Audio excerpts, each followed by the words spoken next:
সালে সিলেট স্টেশন রোডে যাত্রা শুরুর পর থেকে আজও আপনাদের সেবার পাশে আছে ঐতিহ্যবাহী লতিফ ট্রাভেলস। স্টেশন রোড ছাড়াও উপশহরের রোজভিউতে লতিফ ট্রাভেলসের দ্বিতীয় শাখা এবং পূর্ব জিন্দাবাজারের আরবি কমপ্লেক্সে আমাদের তৃতীয় শাখা। সৌদি সরকার কর্তৃক পুরস্কারপ্রাপ্ত হজ ও ওমরা এজেন্ট, মধ্যপ্রাচ্য, ইউরোপ, আমেরিকার ভিসা প্রসেসিং ও টিকেটিং সুবিধা এবং ইন্ডিয়া, থাইল্যান্ড ও মালয়েশিয়া ভ্রমণের প্যাকেজ সহ বিশ্ব ভ্রমণের যে কোনো সহায়তায় আপনাদের অপেক্ষায় লতিফ ট্রাভেলস।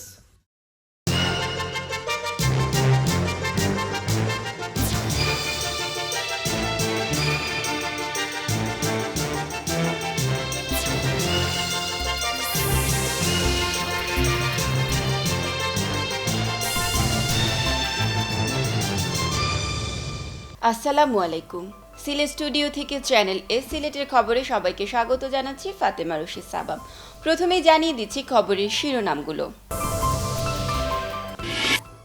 আদালতের রায়ের প্রেক্ষিতে সিলেটের তারাপুর চা বাগানের দখল সেবায়েত পঙ্কজ কুমার গুপ্তকে বুঝিয়ে দিলেন সিলেট সদর উপজেলা নির্বাহী কর্মকর্তা। 10 বছর পর অবশেষে বিয়ানীবাজার সারোপা সড়কের মোকাম রোড খাসারিপাড়া অংশের সংস্কার ও পুনর্নির্মাণ কাজ শুরু করেছে বিয়ানীবাজার পৌরসভা। ব্যয় হবে অর্ধ কোটি টাকা। 13 কোটি 40 লাখ টাকা দিয়েও রক্ষা করা গেল না সুনামগঞ্জের হাওরের ফসল। একের পর এক বাঁধ ভেঙে সর্বনাশা বৃষ্টি আর ঢলের পানি প্রবেশ করে ভেসে গেছে ভাটি বাংলার হাওর। এবং বর্ণাঢ্য আয়োজনে বিয়ানীবাজারে সমাপ্ত হলো USA gold cup football tournament. এতক্ষণ শিরোনাম শুনছিলেন, এবারে পুরো খবর। সিলেটের তারাপুর চা বাগানের দখল সেবায়েত পঙ্কজ কুমার গুপ্তকে বুঝিয়ে দেওয়া হয়েছে। রোববার সকাল 11:30টায় সিলেট সদর উপজেলা নির্বাহী কর্মকর্তা মীর মাহবুবুর রহমান চা বাগানের দখল পঙ্কজ কুমারকে বুঝিয়ে দেন। এতদিন বাগানটি শিল্পপতি শিক্ষানুরাগী রাগীব আলীর দখলে ছিল। প্রত্যক্ষদর্শীরা জানান, বাগানের দখল সমঝে নিতে রোববার সকাল থেকে আইনশৃঙ্খলা রক্ষাকারী বাহিনী বিপুল সংখ্যক সদস্য বাগান এলাকায় অবস্থান নেন। এরপর জেলা প্রশাসনের প্রতিনিধি হিসাবে সিলেট সদর উপজেলা নির্বাহী কর্মকর্তা মীর মাহবুবুর রহমান বাগানের দখল পঙ্কজ কুমারকে বুঝিয়ে দেন। জানা গেছে, চা বাগান এলাকার স্থাপনা ছাড়া অপরাপর ভূমি সেবায়েতকে বুঝিয়ে দেওয়া হয়েছে। সাংবাদিকদের সাথে আলাপকালে ইউএনও মীর মাহবুবুর রহমান বাগানের ম্যানেজার সহ সংশ্লিষ্টদের এখন থেকে বাগানের সকল হিসাব নিকাশ পঙ্কজ কুমারের কাছে দিতে বলেন। সম্প্রতি উচ্চ আদালতের রায়ের প্রেক্ষিতে 1000 কোটি টাকার এই সম্পত্তি সেবায়েত পঙ্কজ কুমারকে বুঝিয়ে দিতে সিলেটের জেলা প্রশাসনকে 6 মাসের সময়সীমা বেঁধে দেওয়া হয়। রায়ের প্রায় 2 মাসের মধ্যে জেলা প্রশাসন বাগানের দখল সংশ্লিষ্ট ব্যক্তিকে বুঝিয়ে দিল। আরও 2 ধরনের ইনস্ট্রাকশন আছে ওখানটায়। একটা বলা আছে এরকম যে মেডিকেল কলেজ এবং কলেজ রিলেটেড যে স্থাপনাগুলি, হোস্টেল, এগুলি বলা হয়েছে ওখানে যাতে ছাত্রদের পড়ালেখার কোনো হ্যাম্পার না হয়, এটা বিবেচনা করে আগামী 6 মাসের মধ্যে এগুলি প্রতিস্থাপন করতে হবে, বা ওনারা নতুন কোনো জায়গায় মেডিকেল কলেজ করবেন, ও তাদেরকে নিয়ে যাবেন এবং ওইগুলিতে আবার চা বাগানের অবস্থায় ফিরিয়ে আনবেন। এটা হলো একটা নির্দেশনা। আরেকটা নির্দেশনা হলো, এখানে প্রচুর পরিমাণে আপনার আনঅথরাইজড কনস্ট্রাকশন হয়েছে, এগুলি অবৈধ ভবন অনেক হয়েছে, আবাসিক অনাবাসিক বিভিন্ন ধরনের ভবন আছে।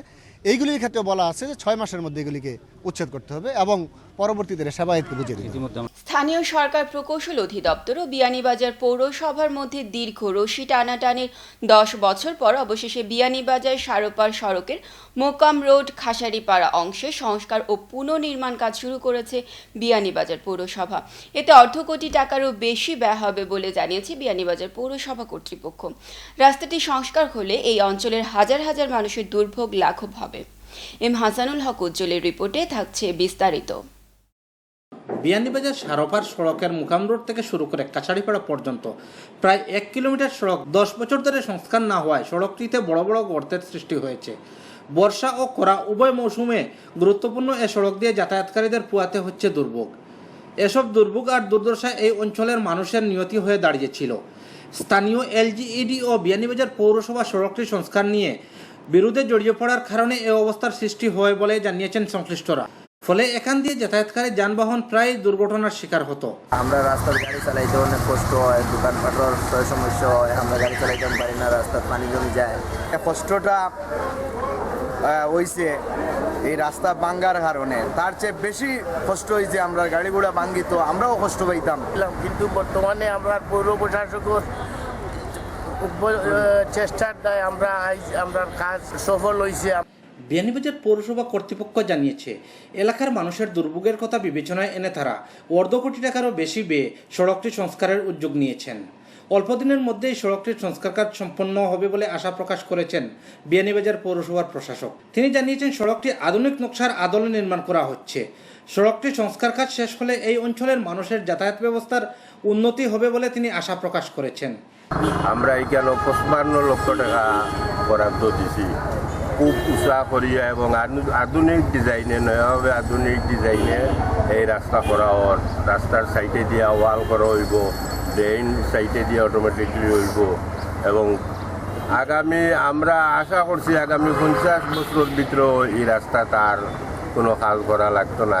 এদিকে শনিবার সড়কটির সংস্কার কাজের উদ্বোধন করেন বিয়ানীবাজার পৌরসভার প্রশাসক তফজ্জল হোসেন।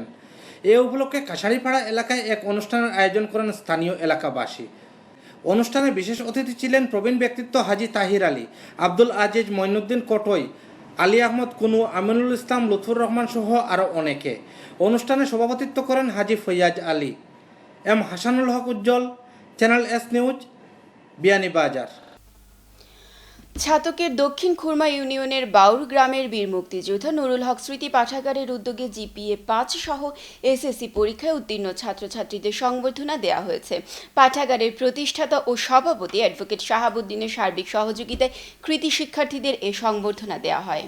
বৃহস্পতিবার বাউর গ্রামের ইয়াসিন বাগস্থ পাঠাগার কার্যালয় প্রাঙ্গণে পাঠাগারের প্রতিষ্ঠাতা ও সভাপতি অ্যাডভোকেট শাহাবুদ্দিনের সভাপতিত্বে সংবর্ধনা সভায় বক্তারা বলেন, বীর মুক্তিযোদ্ধা নুরুল হক স্মৃতি পাঠাগারের উদ্যোগে জিপিএ 5 সহ এসএসসি পরীক্ষায় উত্তীর্ণ শিক্ষার্থীদের যে সম্মান জানানো হয়েছে তা সত্যি প্রশংসনীয়।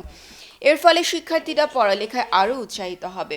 অনুষ্ঠানে জিপিএ 5 প্রাপ্ত কৃতি ছাত্র আবু মাহদি জাকি ইবনে রাব্বিকে ক্রেস্ট সহ উত্তীর্ণ ছাত্রছাত্রীদের ফুলেল শুভেচ্ছা জানানো হয়। পাঠাগারের সাধারণ সম্পাদক আবু রেহানের পরিচালনায় অনুষ্ঠানে প্রধান অতিথি হিসেবে বক্তব্য রাখেন ছাতক উপজেলা পরিষদের ভাইস চেয়ারম্যান আবু সাদাত মোহাম্মদ লাহিন। বিশেষ অতিথি হিসেবে বক্তব্য রাখেন সিলেটস্থ ছাতক সমিতির সাধারণ সম্পাদক মোহাম্মদ আফজল হোসেন, দক্ষিণ খুরমা ইউনিয়নের চেয়ারম্যান আব্দুল মসব্বির, সিবিপি উচ্চ বিদ্যালয় সভাপতি দুদু মিয়া তালুকদার, সেনা কর্মকর্তা আব্দুর রব পারভেজ, বুরাইয়া দাখিল মাদ্রাসার সুপারিনটেন্ডেন্ট মাওলানা মুশাহিদ আলী ও জিপিএ 5 প্রাপ্ত কৃতি ছাত্র আবু মাহদি জাকি ইবনে রাব্বি। তো কৃতি শিক্ষার্থী যারা আজকে সম্বর্ধনা নিচ্ছে তাদের ভবিষ্যৎ উজ্জ্বল কামনা করার জন্য ভবিষ্যতে যাতে তারা দেশ গড়ার কাজে নিজেকে উদ্যোগী হয়। বিশ্বনাথ সাংবাদিক ইউনিয়নের উদ্যোগে লন্ডনের জাগরণ গ্রাম উন্নয়ন কমিটির সদস্য, শিক্ষানুরাগী, সমাজসেবক, যুক্তরাজ্য প্রবাসী আব্দুল খালিক জিতু মিয়া ও হোসেন আলী বেলালকে প্রদত্ত সংবর্ধনা অনুষ্ঠান শনিবার বিকেলে উপজেলা সদরের বিইউজে অফিসে অনুষ্ঠিত হয়েছে। সাংবাদিক ইউনিয়নের আহ্বায়ক সাইফুল ইসলাম বেগের সভাপতিত্বে ও যুগ্ম আহ্বায়ক লোকমান হোসেনের পরিচালনায় এতে প্রধান অতিথির বক্তব্য রাখেন বিশ্বনাথ সদর ইউনিয়নের নবনির্বাচিত চেয়ারম্যান মোহাম্মদ সাইফুল হক। সংবর্ধিত অতিথির বক্তব্য রাখেন লন্ডনস্থ জাগরণ গ্রাম উন্নয়ন কমিটির সদস্য, শিক্ষানুরাগী, যুক্তরাজ্য প্রবাসী আব্দুল খালিক জিতু মিয়া ও হোসেন আলী বেলাল। বিশেষ অতিথির বক্তব্য রাখেন বিশ্বনাথ প্রেস ক্লাবের সহ সভাপতি তজমুল আলী রাজু, বৃক্ষপ্রেমিক আব্দুল গফফার উমরা মিয়া, সদর ইউপি সদস্য আব্দুল জলিল হিরণ মিয়া।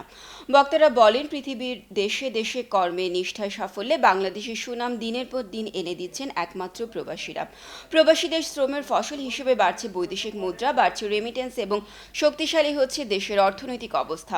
আর তাই আমাদের উচিত সব ক্ষেত্রে তাদের প্রাপ্য মর্যাদা দেয়া। অন্যদের মধ্যে বক্তব্য রাখেন সাংবাদিক ইউনিয়নের সদস্য, বিশ্বনাথ 24.com সম্পাদক এটিএম আব্বাস, মর্নিং স্টার একাডেমির শিক্ষক হাফিজ রফিক উদ্দিন, সময়ের শৈল্পিক প্রজ্বলন বাতিঘর সভাপতি গোলাম মোস্তফা। স্বাগত বক্তব্য রাখেন সাংবাদিক ইউনিয়নের সদস্য হাসান অলিউর রহমান। খবর এই পর্যায়ে নিচ্ছে ছোট্ট একটা বিরতি। ফিরে এসে অন্যান্য খবরের সাথে আরও যা থাকছে। 13,40,00,000 টাকা দিয়েও রক্ষা করা গেল না সুনামগঞ্জের হাওরের ফসল। একের পর এক বাঁধ ভেঙে সর্বনাশা বৃষ্টি আর ঢলের পানি প্রবেশ করে ভেসে গেছে ভাটি বাংলার হাওর। এবং বর্ণাঢ্য আয়োজনে বিয়ানীবাজারে সমাপ্ত হলো USA gold cup football tournament.